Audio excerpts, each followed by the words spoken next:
الله أكبر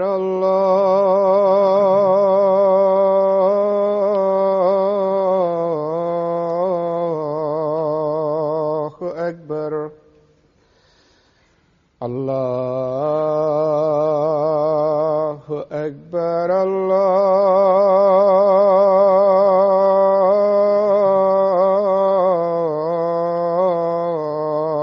الله أكبر أشهد أن لا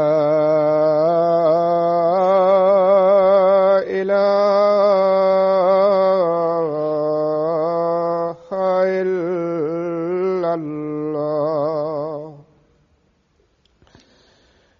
أشهد أن لا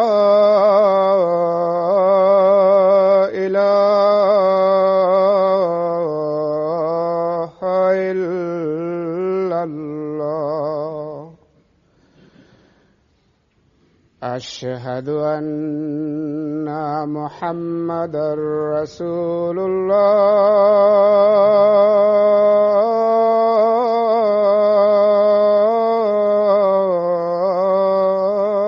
الله أشهد أن محمدًا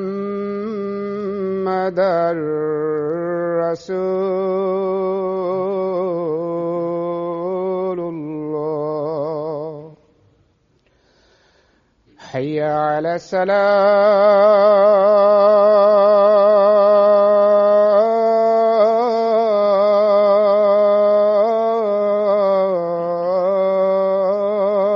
الصلاة حي على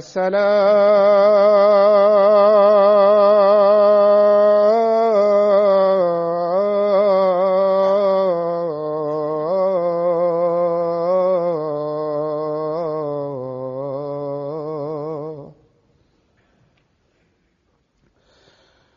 حي على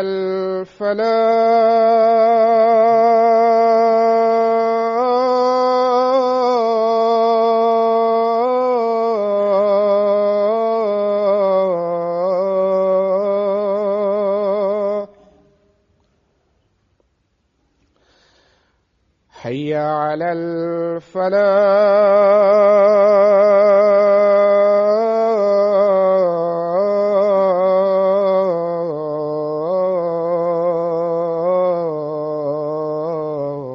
الفلاح الله أكبر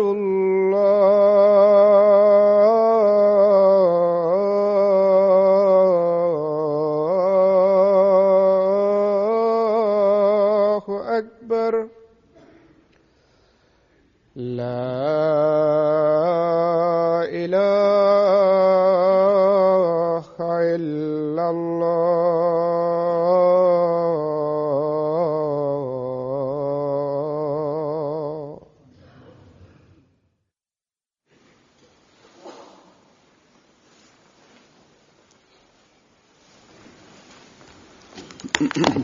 السلام عليكم ورحمة الله.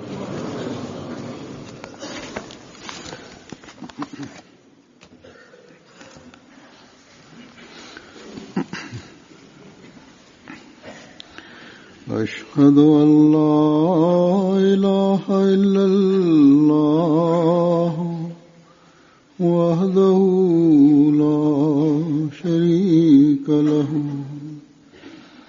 وأشهد أن محمدًا عبده ورسوله أما بعد فأعوذ بالله من الشيطان الرجيم بسم الله الرحمن الرحيم الحمد لله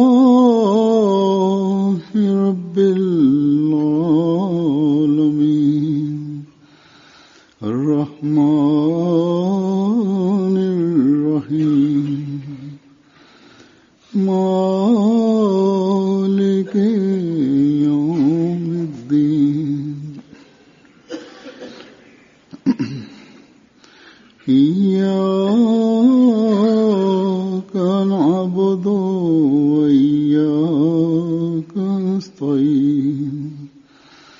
اهدنا الصراط المستقيم صراط الذين أنعمت عليهم غير المغضوب عليهم ولا الضالين.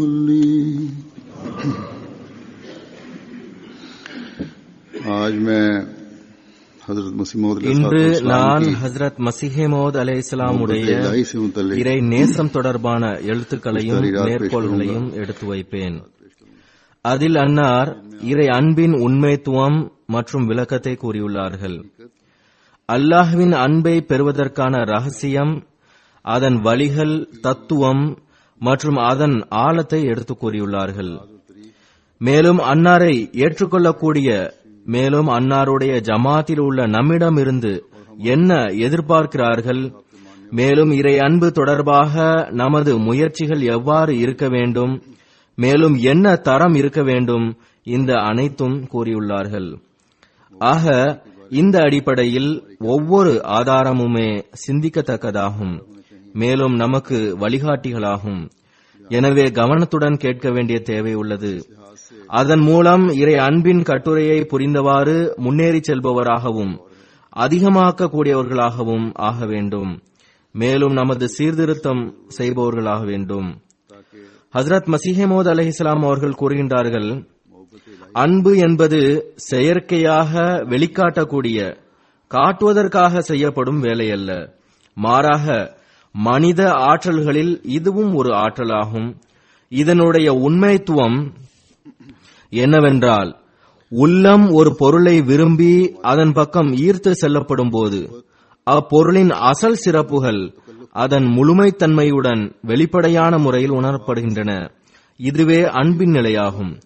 எப்போது அது முழுமையை அடைகிறதோ, எல்லையை அடைகின்றதோ, அப்போதுதான் அதன் சிறப்புகளும் வெளிப்படுகின்றன. அல்லாஹ் கூறுகிறான், உஷ்ரிபு ஃபி குலூபிஹுமுல் இஜ்ல, அதாவது கன்றுக்குட்டியின் மீதான நேசம் அவர்களிடம் எந்த அளவு இருந்ததென்றால் அவர்கள் அதனை சுவைமிக்க பானத்தை போன்று அருந்தினர். உண்மையில் ஒரு மனிதர் ஏதேனும் ஒன்றோடு முழுமையான அன்பு கொள்கிறாரோ அப்போது அதை அருந்தி விடுவதை போன்று ஆகிவிடுகிறார் அல்லது உண்டு விடுகிறார். மேலும் ஒழுக்கத்திலும் நடத்தையிலும் அவர் அதன் ஒத்த நிறமாக மாறிவிடுகிறார். எந்த அளவு அதிகமாக அன்பு இருக்குமோ அதே அளவு மனிதன் இயல்பாகவே தான் நேசிக்கின்றவற்றின் பண்பின் பக்கம் ஈர்த்து செல்லப்படுகிறார். எதுவரை என்றால் எதை அவர் நேசிக்கிறாரோ அதன் உருவமாகவே ஆகிவிடுகின்றார். எவர் இறைவனோடு அன்பு கொள்கிறாரோ அவர் தன்னுடைய சக்திக்கேற்ப இறைவனிடம் இருக்கும் ஒளியை நிழல் வடிவில் பெற்றுவிடுகிறார். ஷைத்தானிடம் அன்பு செலுத்தக்கூடியவர்கள் ஷைத்தானிடம் இருக்கக்கூடிய இருளை பெறுகின்றனர். ஆக கூறினார்கள், இறைவனின் பண்பை மேற்கொள்வதே அன்பின் ரகசியமாகும். மாரிஃபத் தொடர்பாக கூறப்பட்டிருந்தது, எதுவரை அனைத்து பண்புகளை பற்றிய ஞானம் இருக்காதோ அதுவரை மாரிஃபத்தை பெற இயலாது. மாரிஃபத்திற்கு பிறகு மனிதன் மேலும் முன்னேறி செல்லும் போது அன்பு உள்ளது. இறைவனின் பண்புகளை மேற்கொள்ளும் போதுதான் அன்பும் முழுமையடைகிறது. அல்லாஹ்வை பற்றிய அறிவை பெறுவது மட்டுமே போதுமானதல்ல, மாறாக அதை மேற்கொள்ளவும் வேண்டும். அல்லாஹ்வின் நிறத்தோடு ஒன்றிய நிறமாகிவிட வேண்டும். அன்னார் கூறினார்கள், பிறகு அல்லாஹ்வின் ஒளி கிடைக்கிறது. பிறகு அன்னார் கூறுகின்றார்கள், அன்பின் உண்மைத்துவம் மனிதன் உண்மையான உள்ளத்தோடு தான் நேசிக்கக்கூடியவரின் அனைத்து அம்சங்களையும் ஒழுக்கங்களையும் நேசிக்க வேண்டும் என்று எதிர்பார்க்கிறது. மேலும் அதில் தன்னை மாய்த்துக் கொள்வதற்கு உயிர் மூச்சுடன் முயற்சி செய்யக்கூடியவனாக ஆகிவிட வேண்டும். அதன் மூலம் தன் நேசத்திற்குரியவரில் மாய்ந்து நேசத்திற்குரியவரிடமிருந்து வாழ்க்கையை பெற வேண்டும். உண்மையான அன்பு கொள்ளக்கூடியவர் தன் நேசத்திற்குரியவருள் மாய்ந்து விடுகிறார். தன் நேசத்திற்குரியவருக்குள் இருந்து வெளிப்படுகிறார். மேலும் அதனை குடித்தது போன்று தன்னில் அதன் உருவத்தை படம் பிடித்துக் கொள்கிறார். அவனில் ஆகி அவனுடைய நிறத்தோடு ஒன்றி அவனுடன் இணைந்து அவர் உண்மையில் அவனுடைய அன்பில் மூழ்கிவிட்டார் என்பதை வெளிப்படுத்துகிறார் என கூறப்படுகிறது. பிறகு இறை அன்பின் தரத்தை விளக்கியவாறு அன்னார் கூறுகிறார்கள். ஒரு மேற்கோள், இது பாதிரி ஃபத்தே மசீஹின் ஆட்சேபனைக்கு பதில் கூறியவாறு கூறுகிறார்கள். அவர் ஒரு சில ஆட்சேபனைகளை செய்திருந்தார். அன்னார் அதனுடைய பதில் கூறினார்கள். முஸ்லிம்கள் நோக்கமில்லாமல் இறைவனோடு அன்பு கொள்வதில்லை என்றும் இறைவன் தன் சிறப்புகளின் காரணமாக நேசத்திற்கு தகுதியானவன் என்று அவர்களுக்கு போதனை வழங்கப்படவில்லை என்றும் ஆட்சேபித்திருந்தார். அதன் பதில் இதுவாகும். உண்மையில் இந்த ஆட்சேபனை திருக்குரானுக்கு பொருந்தாது, மாறாக இஞ்சிலுக்கு பொருந்தக்கூடியதாகும் என்பதை தெளிவாக புரிந்து கொள்ள வேண்டும். இறைவனோடு தனிப்பட்ட அன்பு கொள்ள வேண்டும், மேலும் அந்த தனிப்பட்ட அன்பின் மூலம் அவனை வணங்க வேண்டும் என்ற போதனை இஞ்சிலில் ஒருபோதும் இல்லை. ஆனால் திருக்குரான் இதுபோன்ற போதனைகளால் நிரம்பி இருக்கிறது. திருக்குரான் தெளிவாக கூறிவிட்டது, ஃபஸ்குருல்லாஹ கதிக்ரிக்கும் ஆபாவுக்கும் அவ் அஷத்த திக்ரா. பிறகு கூறினான், வல்லதீன ஆமனு அஷத்து ஹுப்புலில்லா. அதாவது எவ்வாறு உங்களுடைய மூதாதையர்களை நினைவு கூறுகிறீர்களோ அதுபோன்று இறைவனை நினைவு கூறுங்கள். மாறாக அதைவிட அதிகமாக, எல்லாவற்றையும் விட அதிகமாக இறைவனோடு அன்பு கொள்வதே மூமினின் தனிச்சிறப்பாகும். அதாவது எப்படிப்பட்ட அன்பென்றால் தன் தந்தையோடோ தன் தாயோடோ மேலும் தன் மற்ற அன்பிற்குரியவர்களுடன் மேலும் தன் உயிருடன் செலுத்தாத அளவு அன்பு செலுத்த வேண்டும். பிறகு கூறினார்கள், ஹப்பப இலைக்குமுல் ஈமான வ ஸய்யனஹு ஃபீ குலூபிக்கும்.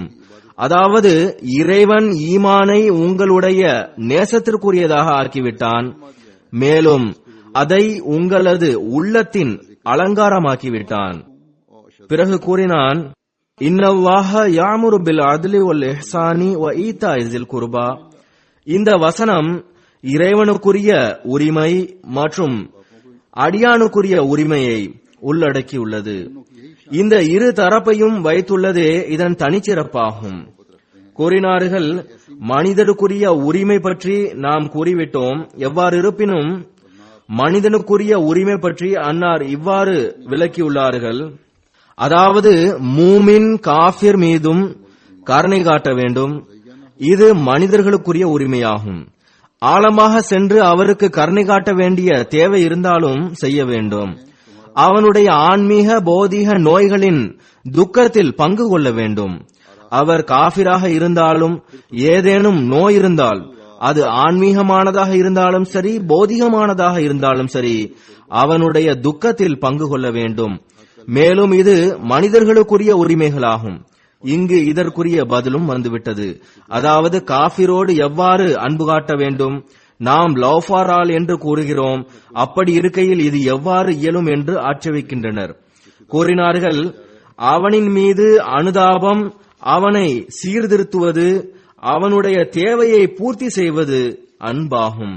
காஃபிரனுடைய அன்பில் அந்த காஃபிரின் விஷயங்கள் மற்றும் அவனின் மார்க்கத்தை மேற்கொண்டு விடுவது அல்ல.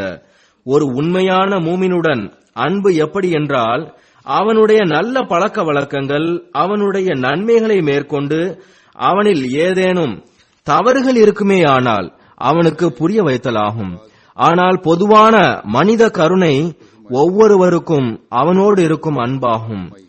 ஒருவருடன் அன்பு உள்ளது என்று அவருடைய தனிப்பட்ட தீமைகளை பலவீனங்களை மேற்கொள்வது அன்பின் பொருள் அல்ல.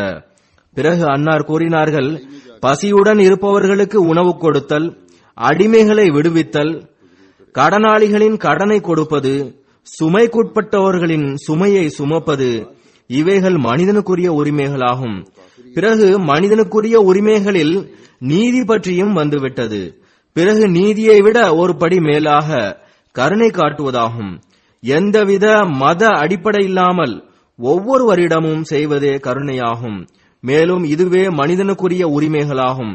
இது ஒரு மூமின் மற்றவரிடம் அன்பின் மூலம் செய்வதாகும். ஆனால் அல்லாஹ்வின் விருப்பத்தை பெறுவதற்காக இருக்க வேண்டும். முதல் அன்பு எந்த நிலையிலும் இறைவன் மீதுள்ளதாகும். இது சஷ்மயே மசீஹி இனுடைய ஆதாரமாகும், மேற்கோளாகும். கூறினார்கள், மனிதனுக்குரிய உரிமை பற்றி நாம் கூறிவிட்டோம்.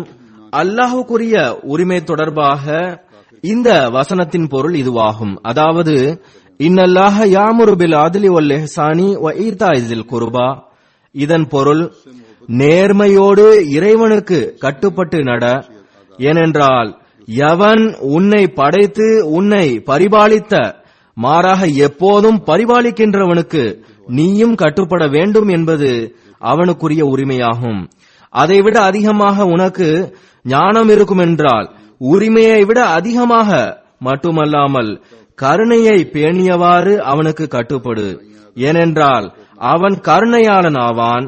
அவனுடைய கருணைகள் எந்த அளவுக்குள்ளதென்றால் அதை கணக்கிட இயலாது. கட்டுப்படும் போது நீதியை விட அதிகமாக கருணையை கருத்தில் கொள்வது உயர்ந்த தரமாகும் என்பது வெளிப்படையானது. ஏனென்றால் எப்போதும் கருணையை பார்ப்பது, படிப்பது கருணையாளனின் உருவத்தையும் சிறப்பையும் எப்போதும் கண்முன் கொண்டு வருகிறது. எனவேதான் இறைவனை பார்ப்பது போன்று இபாதத் செய்ய வேண்டும் என்பது இஹ்சானின் விளக்கத்தில் அடங்கியுள்ளது. மேலும் அந்த கருணையாளனின் உருவம் நம்முன் வரும்போது அவனின் கருணைகளும் நினைவுக்கு வருகின்றன. அல்லது கருணையை நினைவு கூறும்போது கருணை காட்டுபவனின் உருவம் நம்முன் வருவதால் மேலும் அதிகமாக கருணையின் கீழ் வருகிறான். கூறுகிறார்கள், இறைவனுக்குரிய இஹ்சான் என்னவென்றால் இறைவனை பார்ப்பது போல் இபாதத் செய்வதாகும். கூறினார்கள், உண்மையில் இறைவனுக்கு கட்டுப்படக்கூடியவர்கள் 3 பிரிவினர்கள் ஆவார்கள். முதலாவது, திரையின் காரணமாகவும் காரணிகள் காண்பதன் மூலமாக இறைவனின் கருணையை சரியான முறையில் காண இயலாதவர்கள். அதாவது திரைக்கு பின் உள்ளான், மனித வடிவில் தெரியக்கூடியவன் அல்ல. உலக காரணிகள் தென்படுகின்றன, அதை பற்றி அறிவும் உள்ளது. மேலும் அதை மனிதன் உணரவும் செய்கிறான். பிறகு எப்போது உலகத்தின் பொருட்கள் தென்படும் போது இதை படைத்த ஒரு இருப்பு இருக்கின்றது, அவன் இறைவனாவான் என்ற உணர்வு இருப்பதில்லை. எனவே ஒரு மனிதன் இந்த உலக பொருட்களின் மீது அதிக அன்பு கொள்ள ஆரம்பித்து விடுகிறான். கூறினார்கள், இவைகள் 3 வகையாகும். முதலில் கருணைகளை சரியான முறையில் பார்க்காதவர்கள் ஆவார்கள். காரணம் என்ன? அவன் திரைக்கு அப்பால் உள்ளான். மேலும் மற்ற காரணிகள் தென்படுகின்றன. பிறகு கூறுகிறார்கள், கருணையின் மேன்மையை அறிந்த பிறகு உருவாகக்கூடிய உணர்வு அவர்களில் உருவாவதில்லை. கருணை காட்டுபவனின் மாபெரும் அருள்களை எண்ணி உருவாகக்கூடிய அன்பும் இருப்பதில்லை. மாறாக வெறும் வெளிப்பார்வையினால் இறைவனின் படைக்கும் பண்பின் உரிமையை ஏற்கின்றனர். அல்லாஹ்வின் கருணையை ஏற்பதில்லை. எவ்வாறு இருப்பினும் ஒட்டுமொத்தமாக நாங்கள் முஸ்லிம்கள் என்று வாதம் செய்வதன் மூலமாக இறைவனின் உரிமை அல்லது அவனது அடியானாக இருக்கும் உரிமையை, அதாவது இறைவன் நம்மை படைத்தான் என்று ஏற்றுக்கொள்கிறார்கள். மேலும் கூறினார்கள், இந்த இறைவனின் கருணைகளை நுட்பமான முறையில் பார்த்தால் அது கருணை காட்டுபவனை நம் கண்முன் கொண்டு வருகிறது. அதை அவர்கள் ஒருபோதும் பார்ப்பதில்லை.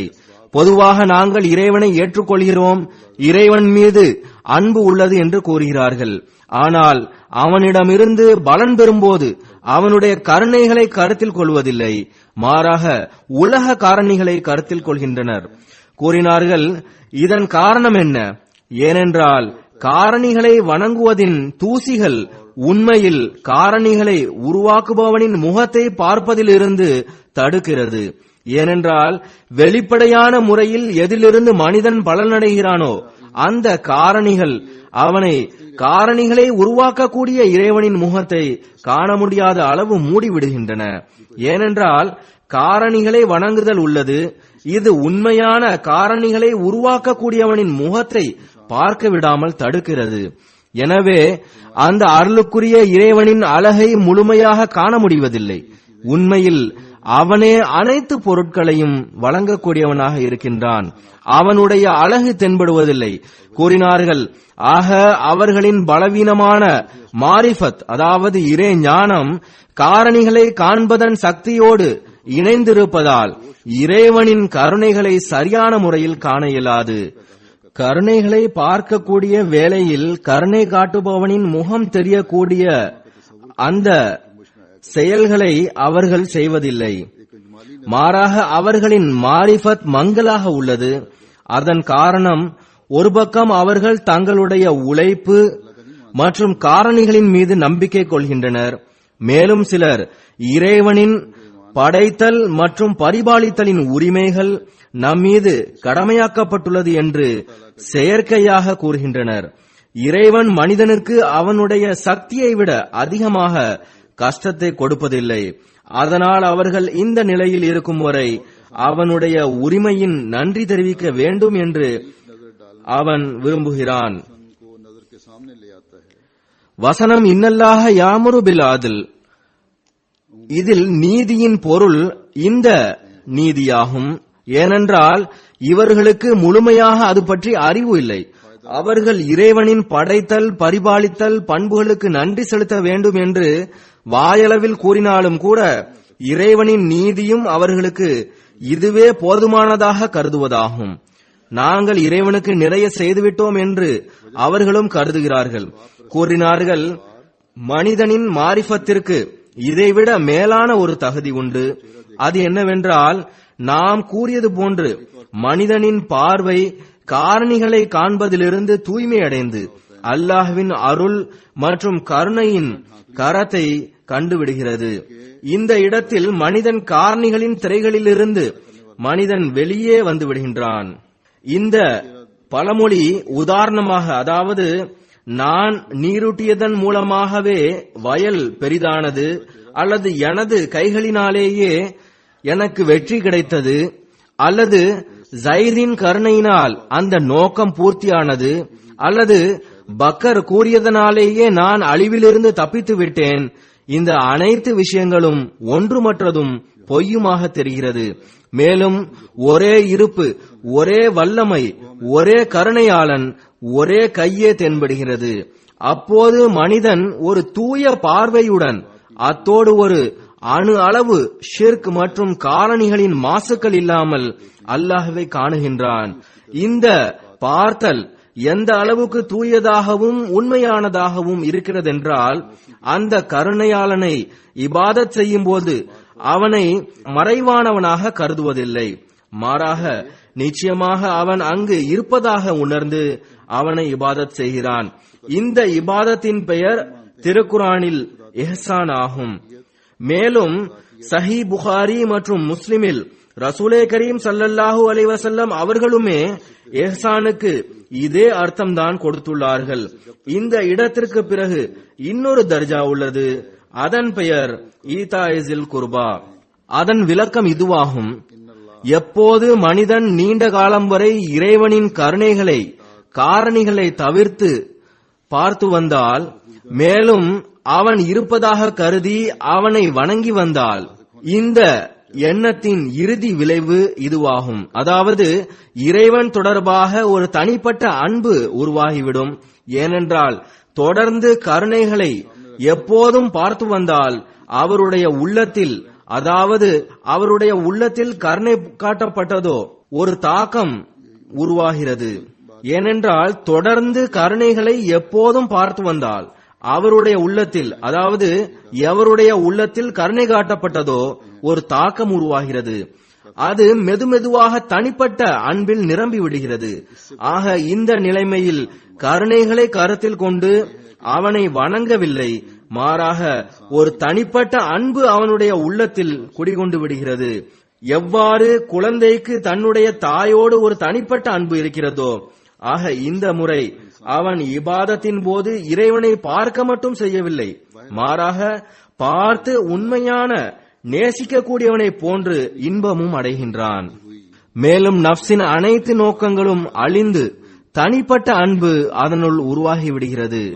இந்த தரஜாவையே இறைவன் ஈதாய்ஸில் குருபா என்ற வார்த்தையில் குறிப்பிட்டுள்ளான். இதன் பக்கம் இறைவன் இந்த வசனத்தில் சுட்டிக்காட்டியவாறு கூறுகிறான், ஃபஸ்குருல்லாஹ கذிக்ரிக்கும் ஆபாஅக்கும் அவ் அஷத்த ذிக்ரா. ஆக வசனம் இன்னல்லாஹ யாமுரு பில் அத்லி வல் இஹ்சானி வ ஈதாய்ஸில் குர்பாவின் விளக்கம் இதுவாகும். இதில் இறைவன் மனித இறை ஞானத்தின் 3 தரத்தையும் கூறிவிட்டான். மேலும் 3வது இடத்தை தனிப்பட்ட அன்பாக ஆக்கியுள்ளான். இதுவே நஃப்ஸின் நோக்கங்கள் எரிந்துவிடக்கூடிய தர்ஜாவாகும். ஒரு பாட்டில் வாசனை பொருளால் நிரம்பி இருக்குமோ அதுபோன்று உள்ளம் அன்பால் நிறைந்து விடுகிறது. இந்த தரத்தை பற்றியே இந்த வசனத்தில் சுட்டிக்காட்டப்பட்டுள்ளது. அதாவது ஒமினன் நாசி மை யஷ்ரி நஃப்ஸஹு இப்திகாஉ மர்தாத்தில்லாஹி வல்லாஹு ரவுஃபுன் பில் இபாத். அதாவது மூமின்களில் ஒரு சிலர் இவ்வாறும் இருக்கின்றனர். அதாவது இறை விருப்பத்தை பெறுவதற்காக தன் உயிரையும் விற்றுவிடுகின்றனர். இறைவன் அப்படிப்பட்டவர்கள் மீது கருணையாளனாக இருக்கின்றான். பிறகு கூறினான், பலா மன் அஸ்லம வஜ்ஹஹு லில்லாஹி வஹுவ முஹ்ஸினுன் ஃபலஹு அஜ்ருஹு இன்த ரப்பிஹி வலா ஹவுஃபுன் அலைஹிம் வலா ஹும் யஹ்ஸனூன். அதாவது அவ்வாறன்று எவர் தம்மை அல்லாஹ்விடம் முழுமையாக ஒப்படைத்து நற்செயல் செய்பவராகவும் விளங்குகிறாரோ அவருக்குரிய நற்கூலி அவருடைய இறைவனிடத்தில் உண்டு. அவர்களுக்கு வருங்காலத்தை பற்றிய எவ்வித அச்சமும் இருக்காது. இறந்த காலத்தை பற்றி அவர்கள் துயரமும் அடைய மாட்டார்கள். அதாவது அவர்களின் நோக்கம் இறைவன் மற்றும் இறைவனின் அன்பாக ஆகிவிடுகின்றது. மேலும் இறைவனிடமிருந்து வரும் அருள்கள் அவர்களின் நற்கூலியாகி விடுகின்றன. பிறகு இன்னொரு இடத்தில் கூறுகிறான், யுத்இமூன தஆம அலா ஹுப்பிஹி மிஸ்கீனும் வ யதீமுன் வ அஸீரா இன்னமா நுத்இமுகும் லிவஜ்ஹில்லாஹி லா நுரீது மின்கும் ஜஸாஉன் வலா ஷகூரா. அதாவது அவர்கள் அந்த இறைவன் மீது கொண்ட அன்பின் காரணமாக ஏழை, அனாதை, கைதி ஆகியவர்களுக்கு உணவளிக்கின்றனர். இந்த அனைத்து தொண்டுகளின் மூலம் முழுக்க முழுக்க இறைவனின் முகம் மட்டுமே நோக்கமாகும். இப்போது சிந்திக்க வேண்டும், இந்த அனைத்து வசனங்களிலிருந்து எந்த அளவுக்கு தெளிவாக இறைவனின் அன்பு மேலும் இறைவனின் விருப்பத்தின் தேட்டம் உண்மையான உள்ளத்தோடு வெளிப்பட வேண்டும் என்பதே திருக்குரான் உயர்தர இறை வணக்கம் மற்றும் நற்செயல்களின் நோக்கமாக வைத்துள்ளது. இறைவன் இந்த மார்க்கத்தின் பெயரை இஸ்லாம் என்று மனிதன் இறைவனை சுய விருப்பங்களுக்காக அல்லாமல் இயற்கையான அன்பின் உணர்வோடு இறைவணக்கம் செய்ய வேண்டும் என்பதற்காகவே வைத்துள்ளான். தேவைகளை பூர்த்தி செய்வதற்காக இபாதத்துகள் செய்யக்கூடாது, மாறாக உணர்வுள்ள இயல்போடு செய்ய வேண்டும். இஸ்லாம் அனைத்து நோக்கங்களை விட்டுவிட்டு இறை நியதியோடு பொருந்துவதன் பெயராகும். உலகில் இஸ்லாத்தை தவிர வேறெந்த மார்க்கத்திற்கும் இந்த நோக்கங்கள் இல்லை. நிச்சயமாக இறைவன் தன்னுடைய அருளை நிரூபிப்பதற்காக மூமின்களுக்கு அருள்களின் வாக்குறுதிகளை வழங்கியுள்ளான். ஆனால் உயர் இடத்தை விரும்பக்கூடிய மூமின்களுக்கு அவர்கள் தனிப்பட்ட அன்பின் மூலமாக இறைவனை வணங்குங்கள் என்ற போதனையே வழங்கப்பட்டுள்ளது. தனிப்பட்ட அன்பினால் செய்யக்கூடிய இபாதத்துகளே அசல் இபாதத்துகளாகும், ஏதேனும் பலனடைவதற்காக செய்யப்படுபவைகள் அல்ல. பிறகு இன்னொரு இடத்தில் உண்மையான அன்பின் அடையாளங்களை கூறியவாறு அன்னார் கூறினார்கள், அன்பு வித்தியாசமான ஒன்றாகும்.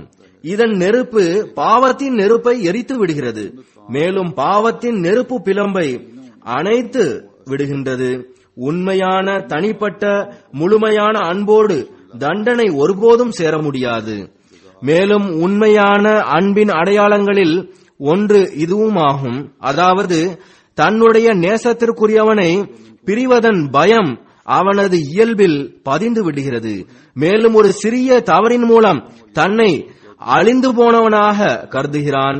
மேலும் தன் நேசத்திற்குரியவனின் எதிர்ப்பை தனக்கு ஒரு விஷமாக கருதுகிறார். மேலும் தன் நேசத்திற்குரியவனை அடைவதற்கு மிகவும் நிம்மதி இழந்து விடுகிறார். மேலும் தூரத்தின் துக்கம் காரணமாக எந்த அளவு கவலைக்குள்ளாகிறான் என்றால் மரணித்தே விடுகின்றான். எனவே மக்கள் எதை பாவமாக கருதுகிறார்களோ அதை பாவமாக கருதுவதில்லை. அதாவது கொலை செய்யாதே, ரத்தம் சிந்தாதே, விபச்சாரம் செய்யாதே, திருடாதே, பொய் சாட்சி கூறாதே. மாறாக அவன் ஒரு சிறிய கவனக்குறைவை, சிறிது அலட்சியமாக இறைவனை விட்டு இறைவன் அல்லாதவற்றின் பக்கம் செய்யப்படுபவையை ஒரு பெரும் பாவமாக கூறுகிறான். எனவே எப்போதும் தன்னுடைய நேசத்திற்குரியவனின் சன்னிதானத்தில் தொடர்ந்து இஸ்திக்ஃபார் செய்து கொண்டிருக்கின்றான். ஏனென்றால் அவனுடைய இயல்பு ஒருபோதும் இறைவனை விட்டு பிரிந்திருப்பதை ஏற்றுக்கொள்வதில்லை. எனவே மனித படைப்பின் எதிர்பார்ப்பின்படி ஒரு சிறு கவனக்குறைவு ஏற்பட்டால் கூட அதை ஒரு மலை போன்ற பாவமாக கருதுகிறான். இதுவே உண்மையாகும். இறைவனோடு தூய முழுமையான தொடர்பு வைக்கக்கூடியவர்கள் எப்போதும் இஸ்திக்ஃபாரில் மூழ்கி இருக்கின்றனர். ஏனென்றால் ஒரு உண்மையான நேசிக்கக்கூடியவருக்கு அவன் நேசிக்கக்கூடியவன் கோபப்பட்டு விடக்கூடாது என்ற கவலை எப்போதும் இருக்கிறது. ஏனென்றால் அவனுடைய உள்ளத்தில் இறைவனுடன் முழுமையாக பொருந்திட வேண்டும் என்ற ஒரு தாகம் போடப்படுகிறது. எனவே இறைவன் நான் உன்னோடு பொருந்திவிட்டேன் என்று கூறினாலும் கூட அவனால் பொறுமையை மேற்கொள்ள இயலாது. எவ்வாறு ஒரு மது அருந்தக்கூடியவன் ஒவ்வொரு முறை அருந்திவிட்டும் பிறகு மறுமுறை கேட்கிறான், இவ்வாறு மனிதனுக்குள் இறை அன்பின் நீரூற்று பெருக்கெடுத்து அந்த அன்பு இயல்பாகவே மேலும் அதிகமான அளவு இறை விருப்பத்தை பெற வேண்டும் என எதிர்பார்க்கிறது. அல்லாஹ் நான் பொருந்திவிட்டேன் என்று கூறிவிட்டாலும் அமர்ந்து விடுவதில்லை.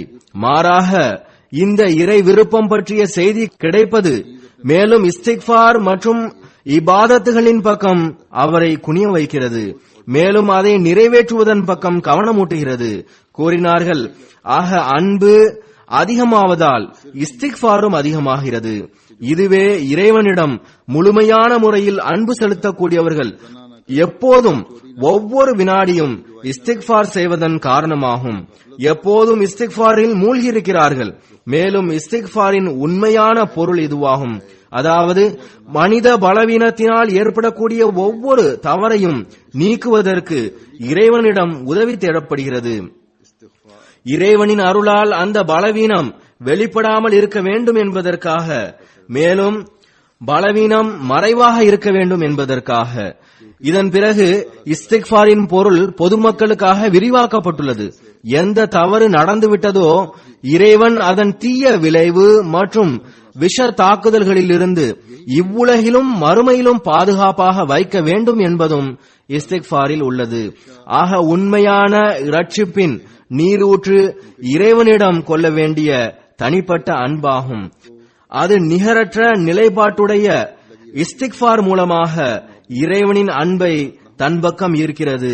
எப்போது மனிதன் தன் அன்பை முழுமையாக செய்கிறானோ, மேலும் அன்பின் நெருப்பு மூலம் தன் நஃப்ஸின் உணர்வுகளை எரித்து விடுகிறானோ, அப்போது மீண்டும் ஒரு முறை ஒரு தீச்சுடர் போன்று இறைவனின் அன்பு அவனுடைய உள்ளத்தில் விழுகிறது. மேலும் அவனை அடிமட்ட வாழ்க்கையின் அசுத்தங்களிலிருந்து வெளியே கொண்டு வருகிறது. மேலும் உயிருள்ள மற்றும் நிலைத்திருக்கக்கூடிய இறைவனின் தூய்மையின் நிறம் அவனின் நஃப்ஸின் மீது ஏறிவிடுகிறது.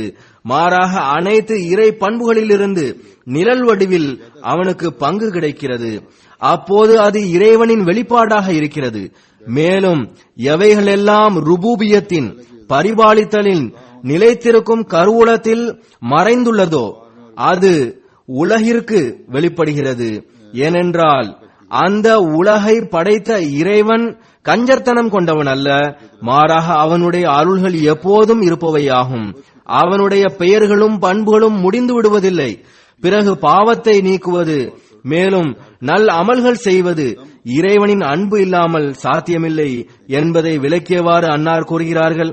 பாவம் உண்மையில் எப்படிப்பட்ட ஒரு விஷம் என்றால், எப்போது மனிதன் இறைவனின் கட்டுப்படுதல் மற்றும் இறைவனின் உணர்ச்சி பூர்வ அன்பு மேலும் நினைப்பிலிருந்து தூரமாகி பாக்கியமற்றவனாக இருக்கும்போது, எவ்வாறு ஒரு மரம் பூமியிலிருந்து பிடுங்கப்பட்டால் மேலும் நீரை உறிஞ்சுவதற்கு தகுதி வாய்ந்ததாக இல்லாமல் இருந்தால் அது நாளுக்கு நாள் காய ஆரம்பித்து விடுகிறது.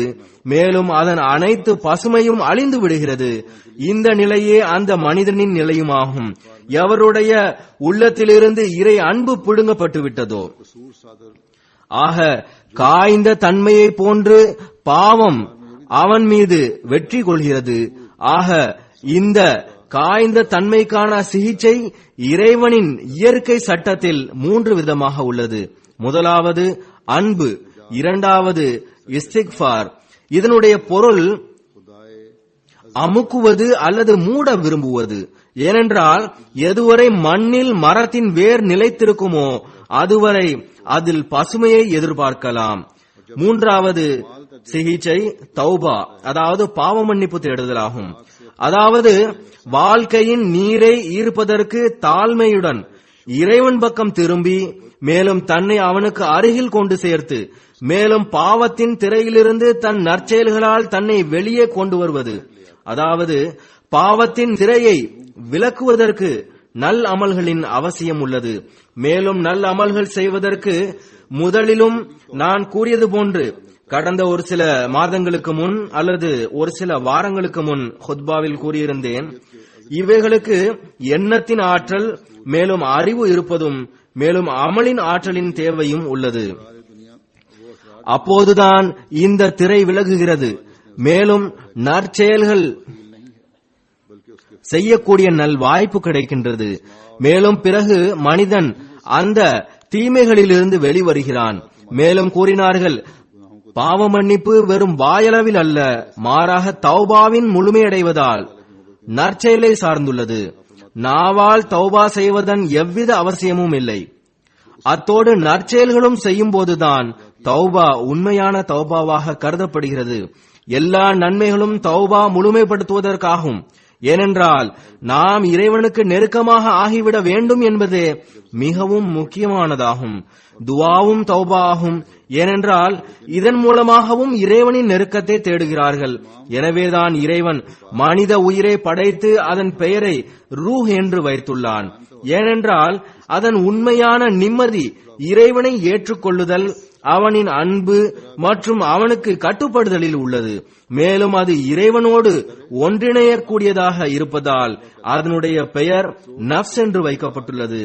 இறைவனின் அன்பில் அவனுக்கு நிம்மதி கிடைப்பதால் ரூஹ் என்று பெயர் வைத்தான். நஃப்ஸில் இறைவனோடு ஒன்று சேரக்கூடிய ஆற்றல் இருப்பதால் நஃப்ஸ் என்று கூறப்படுகிறது. அன்னார் இந்த கூற்றை கூறியுள்ளார்கள். கூறினார்கள், இறைவனோடு அன்பு கொள்வது எப்படி என்றால் தோட்டத்தில் அதன் மண்ணோடு நன்கு நிலைத்துள்ள மரத்தை போன்றதாகும். இதுவே மனிதனின் சொர்க்கமாகும். எவ்வாறு மரம் நிலத்தின் நீரை உறிஞ்சுகிறதோ மேலும் தன்னுள் ஈர்த்துக் கொள்கிறதோ அதன் மூலம் தன்னுள் உள்ள தீயவற்றை வெளியேற்றுகிறதோ, மனிதனின் உள்ளத்தின் நிலைமையும் இது போன்றதேயாகும். அவன் இறை அன்பின் நீரை உறிஞ்சி தீயவற்றை வெளியேற்றுவதற்கான ஆற்றலை அடைகிறான். மேலும் மிகவும் எளிமையாக அதை வெளியே தள்ளிவிடுகிறான். மேலும் இறைவனில் மாய்ந்து தூய வளர்ச்சி அடைகிறான். மேலும் அதிகமாக பரவுகிறான். கண்குளிர் காய்கறிகள் கிடைக்கிறது. மேலும் நல்ல பழங்களை கொடுக்கிறான். ஆனால் அவர் இறைவனின் தொடர்பில் இல்லையோ அவன் வளர்ச்சியை தரக்கூடிய தண்ணீரை உறிஞ்ச இயலாது. எனவே மெதுமெதுவாக காய்ந்து கொண்டே செல்கிறது. இதனால் இலைகளும் விழுந்து விடுகின்றன. காய்ந்த அசிங்கமான கிளைகளாக இருந்து விடுகின்றன. ஆக பாவம் என்கிற காய்ந்த தன்மை தொடர்பின்மையால் உருவாகிறது. எனவே இந்த காய்ந்த தன்மை நீக்குவதற்கு எளிதான தீர்வு நிலையான உறுதியான தொடர்பே ஆகும். அல்லாஹ்வோடு வலுவான தொடர்பு உருவாக்கும் போதுதான் இந்த காய்ந்த தன்மை விலகும். இல்லையென்றால் காய்ந்த மரத்தை போன்று மனிதன் ஆன்மீக ரீதியில் முற்றிலும் அழிந்து விடுகிறான். கூறினார்கள், எதன் மீது இயற்கை சட்டம் சான்று பகர்கின்றதோ அதை சுட்டிக்காட்டியவாறு அல்லாஹ் கூறுகிறான், யா ஐயத்துஹன் நஃப்ஸுல் முத்மஇன்னத்து துர்ஜிஇ இலா ரப்பிகி ராதியத்தம் மர்ஸியா ஃபத்ஹுலி ஃபி இபாதி வத்ஹுலி ஜன்னதி. அதாவது, நிம்மதியடைந்த ஆன்மாவே, நீ உன் இறைவனிடம் திருப்தி அடைந்தவாறும் அவன் உன்னிடம் திருப்தி அடைந்தவாறும் அவனிடம் திரும்பி வருக. தேர்ந்தெடுக்கப்பட்ட என் அடியாருக்கிடையே நுழைந்து விடுக. மேலும் நீ என் தோட்டத்தில் நுழைந்து விடுக. கூறினார்கள், ஆக பாவத்தை நீக்குவதற்கான தீர்வு இறைவனின் அன்பு மற்றும் நேசம் மட்டுமே ஆகும். எனவே அன்பின் நீரூற்றிலிருந்து வெளிவரக்கூடிய நற்செயல்கள் பாவத்தின் நெருப்பின் மீது தண்ணீர் தெளிக்கின்றன. ஏனென்றால் மனிதன் இறைவனுக்காக நன்மையான காரியங்கள் செய்து தன் அன்பின் மீது முத்திரை பதிக்கின்றான். இறைவனை எல்லாவற்றையும் விட முன்னுரிமை கொடுத்து எதுவரை என்றால் தனது உயிரை விட மேலானதாக கருதுவது இது முதல் தர அன்பாகும். அதாவது அதனுடைய ஒப்புமை பூமியில் உள்ள மரத்தை போன்றதாகும். இரண்டாவது தரம் இஸ்திக்ஃபார். இதனுடைய பொருள் இறைவனிடமிருந்து பிரிந்து மனிதனின் திரை அகலாமல் இருக்க வேண்டும். இந்த நிலை முழுமையாக தன் வேரை பூமியில் நிலைபெறச் செய்யும் மரத்தின் நிலையை ஒத்ததாகும். தௌபாவின் நிலை மரம் தனது வேரை தண்ணீருக்கு அருகே கொண்டு சென்று குழந்தையை போல் அதை உறிஞ்சுகிறதே போன்றதாகும். ஆக பாவத்தின் தத்துவம் இதுவாகும். அதாவது அது இறைவனிடமிருந்து பிரிவதன் மூலம் உருவாகிறது. ஆக அதை நீக்குவது இறை தொடர்பை சார்ந்துள்ளது. எவருடைய தற்கொலையும் பாவத்தின் தீர்வு என கூறுகிறார்கள். ஆக அப்படி அறியாதவர்களாக இருக்கின்றார்கள். பிறகு இறைவனின் நெருக்கத்தை பெறக்கூடிய வழிமுறையை கூறியவாறு ஓரிடத்தில் கூறுகிறார்கள். திருக்குர்ஆன் இந்த போதனையை முன்வைக்கிறது. அதன்படி செயல்பட்டால் இவ்வுலகிலேயே இறைவனை காண இயலும். அல்லாஹ் கூறுகிறான், மன் கான யர்ஜூ லிகா ரப்பிஹி ஃபல்யஅமல் அமலன் சாலிஹன் வலா யுஷ்ரிக் பிஇபாதத்தி ரப்பிஹி அஹதா. எவர் தன் இறைவனை சந்திக்க விரும்புகிறாரோ அவர் நற்செயல்களை செய்து தன் இறைவனுக்கு வேறெவரையும் இணையாக ஆக்காதிருக்க வேண்டும். எந்த ஒரு குழப்பமும் இல்லாத நல் அமல்களை செய்ய வேண்டும். அதாவது அமல் மக்களுக்கு காட்டுவதற்காகவோ அல்லது அதன் மூலம் உள்ளத்தில் அகங்காரம் எழவோ, அதாவது நான் அப்படியாவேன் இப்படியாவேன் என்று கூறுவதற்கோ அல்ல. மேலும் அது குறையுள்ள அமலாக இருக்கக்கூடாது. மேலும் தனிப்பட்ட அன்பிற்கு எதிரான துர்நாற்றம் அந்த அமலில் இருக்கக்கூடாது. மாறாக உண்மை மற்றும் நன்றியுணர்வால் நிரம்பி இருக்க வேண்டும். மேலும் அத்தோடு எல்லாவிதமான இணை வைத்தலில் இருந்தும் விலகி இருக்க வேண்டும். சூரியனோ சந்திரனோ வானத்தின் நட்சத்திரங்களோ காற்றோ நெருப்போ நீரோ அல்லது பூமியின் வேறு எந்த பொருளும் வணக்கத்திற்குரியதாக ஆக்கப்படக்கூடாது. மேலும் உலக காரணிகளுக்கு இறைவனுக்கு இணையாக கண்ணியமளிக்கப்படவோ அல்லது நம்பிக்கை வைக்கப்படுவதோ கூடாது.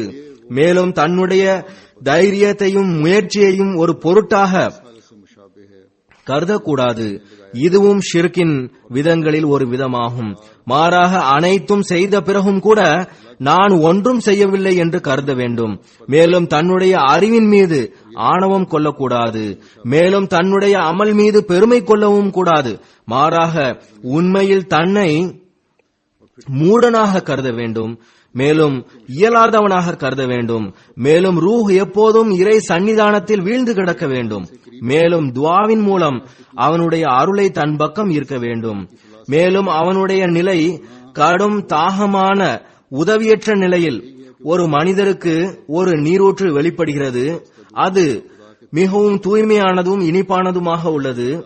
அவர் தன்னை அந்த நீரூற்றிற்கு அருகே கொண்டு சென்று தன் உதடுகளை நீரூற்றில் வைத்துவிட்டு எதுவரை திருப்தி அடையவில்லையோ அதை விட்டு விலகாதவரின் நிலையை போன்றதாகும்.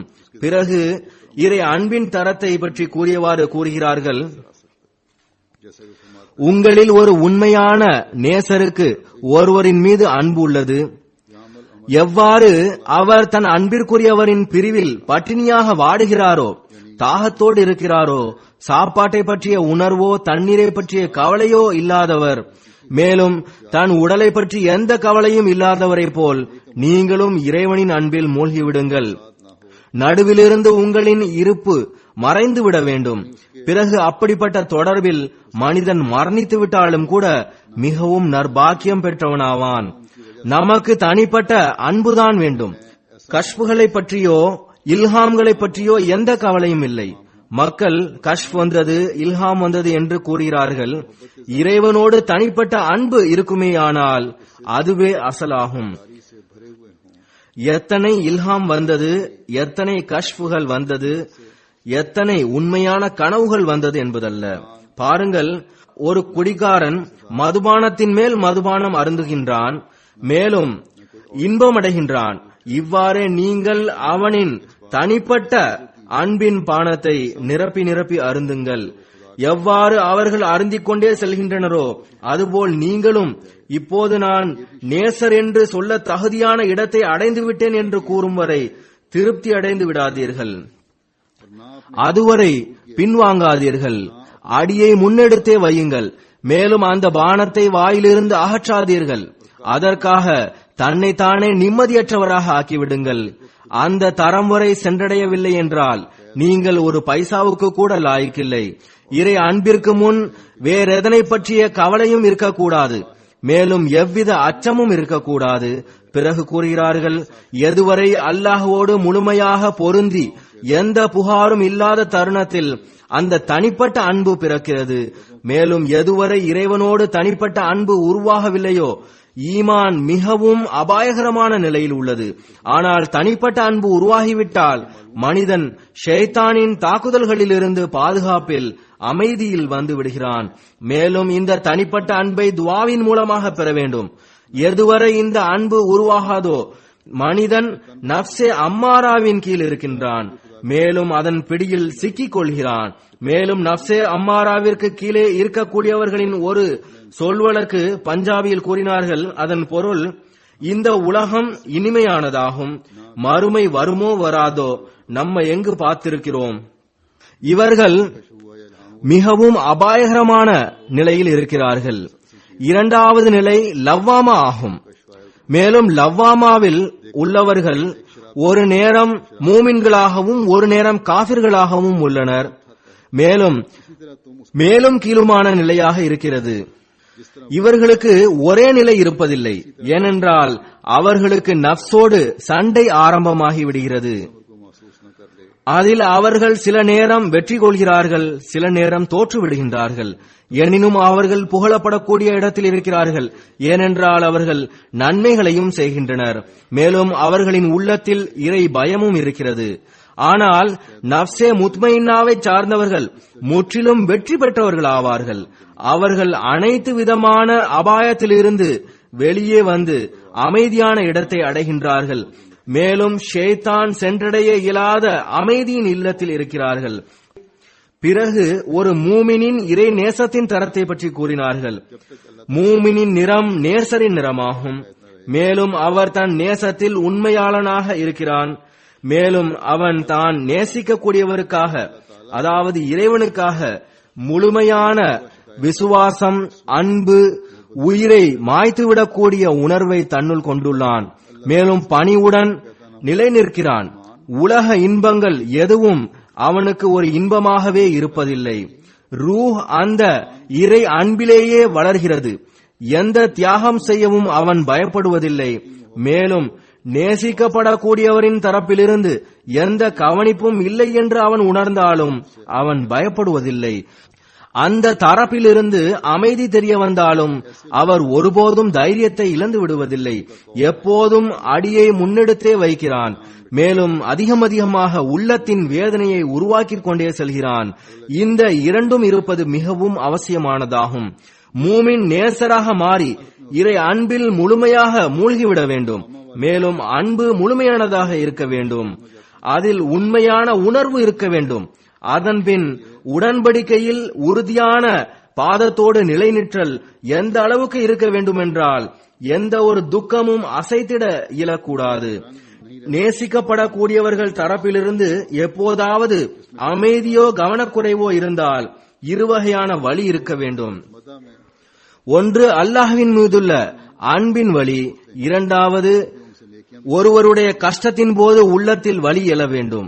மேலும் அவரின் நன்மைக்காக உருக்கம் ஏற்பட வேண்டும். மேலும் அவருக்கு உதவி செய்ய ஒரு நிம்மதியற்ற நிலை உருவாக வேண்டும். இறைவனுடைய அன்பிற்காக இருக்கக்கூடிய விசுவாசம் வலி இருக்கிறதோ அத்தோடு உறுதியான நிலைநிற்றலும் இருக்கிறது. அது மனிதனை மனிதத்தன்மையிலிருந்து பிரித்து இறைத்தன்மையின் நிழலில் கொண்டு வந்து போடுகிறது.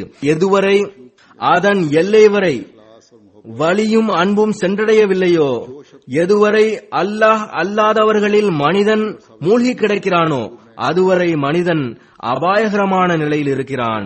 மனிதன் அல்லாஹ் அல்லாதவர்களிலிருந்து முற்றிலும் விலகாதவரை அந்த அபாயத்திலிருந்து தப்பிப்பது கஷ்டமாகும். மேலும் அவனுடைய விருப்பத்தில் நுழைவது கஷ்டமாகும். மேலும் இறைவனின் படைப்பின் மீது ஒரு கருணையுள்ள தாய் தன் குழந்தைக்கு உள்ளத்தில் ஒரு உண்மையான உணர்வை கொண்டுள்ளது போன்று கருணை காட்ட வேண்டும். அதாவது அல்லாஹ் அல்லாதவர்களிடமிருந்து முற்றிலும் தொடர்பை துண்டித்து விடுவது. இரண்டாவது, இறைவனின் படைப்பினங்கள் மீதும் உள்ளத்தில் வலி இருக்க வேண்டும். இது இறை நேசனாகிய ஒரு மூமினின் உள்ளத்தில் இருக்கிறது. பிறகு கூறினார்கள், எப்போது அவனை பற்றி தெரிய வருமோ அப்போதுதான் அல்லாஹ்வோடு வலுவான தூய அன்பான தொடர்பு ஏற்பட இயலும். உலகம் இது போன்ற சந்தேகங்களால் சீரழிந்து விட்டது. அதிகமானவர்கள் வெளிப்படையாகவே நாத்திகர்களாக மாறிவிட்டனர். மேலும் ஒரு சிலர் எப்படிப்பட்டவர்கள் என்றால், நாத்திகராக ஆகவில்லை, ஆனால் அவர்களின் நிறத்தோடு ஒன்றிணைந்து விட்டார்கள். மேலும் இதன் காரணமாக மார்க்கத்தில் சோம்பேறிகளாகிவிட்டனர். இதன் சிகிச்சை என்னவென்றால், அவர்கள் இறைவனிடம் துஆ செய்து கொண்டே இருக்க வேண்டும். அதன் மூலம் அவர்களின் மாரிஃபத் அதிகமாக வேண்டும். மேலும் உண்மையாளர்களோடு இருக்க வேண்டும். அதன் மூலம் அல்லாஹ்வின் வல்லமையின் புத்தம் புதிய அடையாளங்கள் பார்த்து கொண்டிருக்க வேண்டும். பிறகு அவர்கள் எப்படி விரும்புவார்களோ, மேலும் எந்த வழியில் விரும்புவார்களோ மாரிஃபத்தை அதிகமாக்கி விடுகிறான். மேலும் ஞானத்தை வழங்குவான். மேலும் உள்ளம் நிம்மதி அடையும். இது முற்றிலும் உண்மையானதாகும்.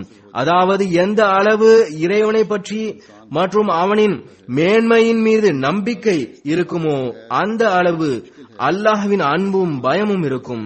இல்லையென்றால் கவனக்குறைவின் நாட்களில் குற்றங்கள் செய்ய துணிந்து விடுவான்.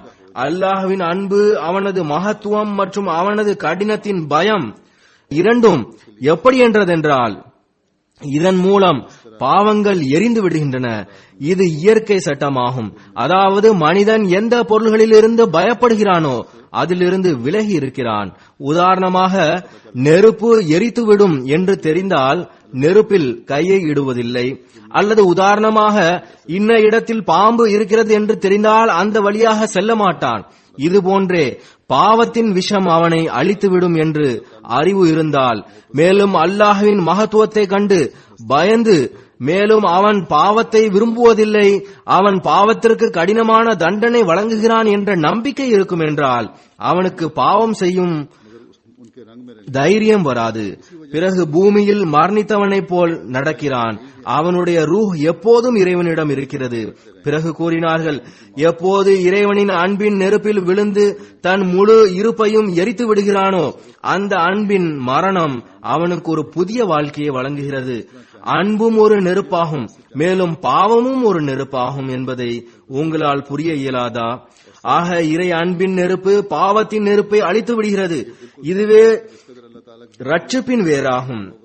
கூறுகிறார்கள், குறிப்பாக ஜமாத்திற்கு அறிவுரை வழங்கியவாறு கூறுகிறார்கள், இறைவன் சாதாரணமான முறையில் அல்லாமல் மாறாக அடையாளமாக முழுமையான இறை அச்சம் உடையவரை கஷ்டத்திலிருந்து காப்பாற்றுகிறான்.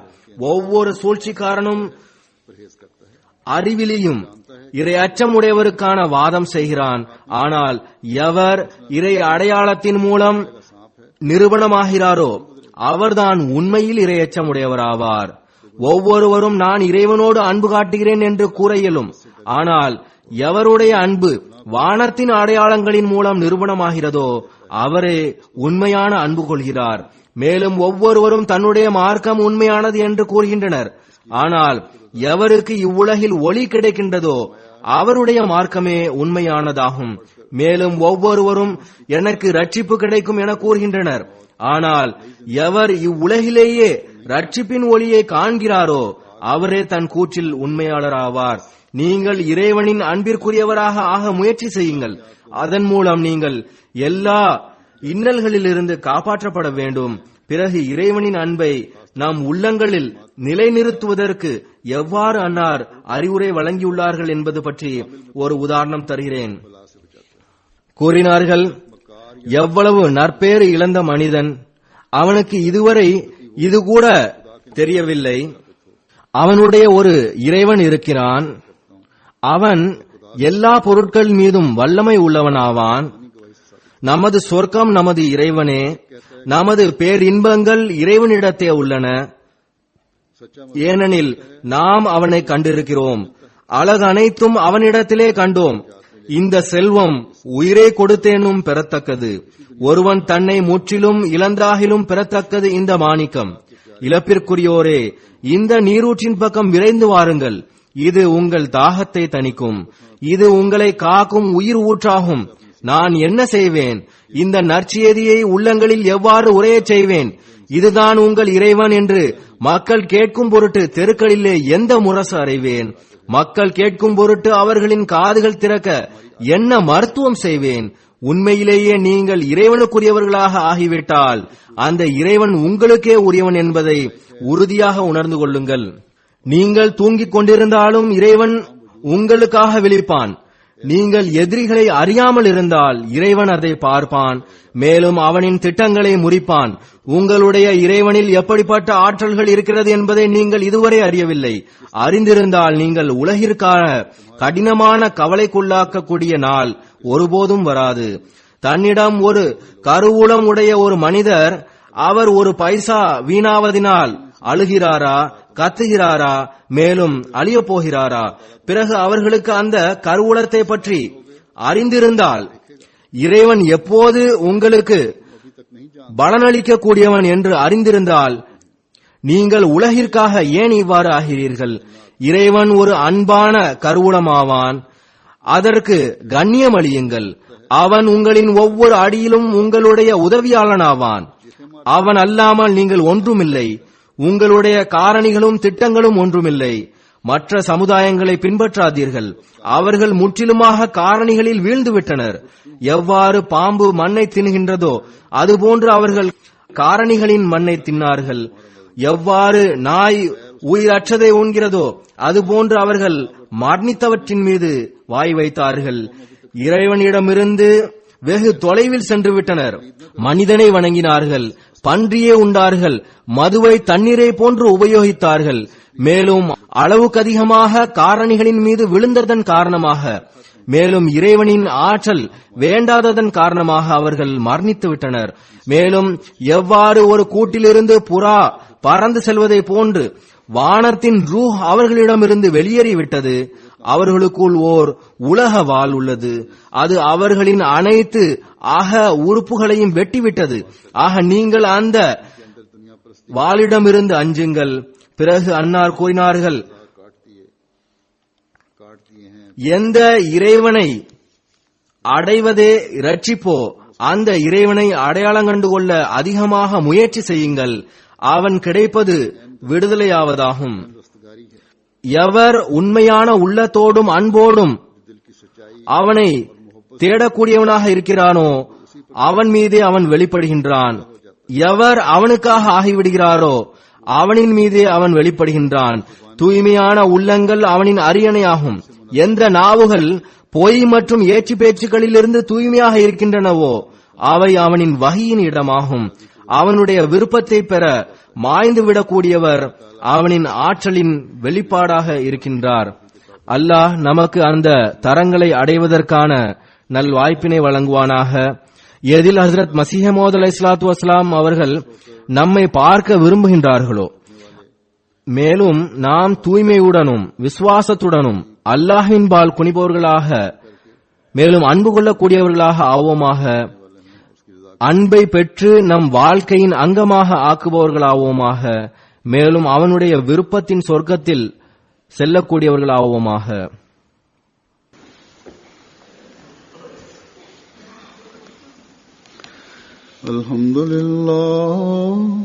அல்ஹம்துலில்லாஹ் நஹ்மதுஹு வ நஸ்தஈனுஹு வ நஸ்தக்ஃபிருஹு ونؤمن به ونتوكل عليه ونعوذ بالله من شرور أنفسنا ومن سيئات أعمالنا من يهده الله فلا مضل له ومن يضلله فلا هادي له ونشهد أن لا إله إلا الله ونشهد أن محمدا عبده ورسوله عباد الله رحمكم الله إن الله يأمر بالعدل والإحسان وإيتاء ذي القربى وينهى عن الفحشاء والمنكر والبغي يعظكم لعلكم تذكرون اذكروا الله يذكركم وادعوه يستجب لكم ولذكر الله أكبر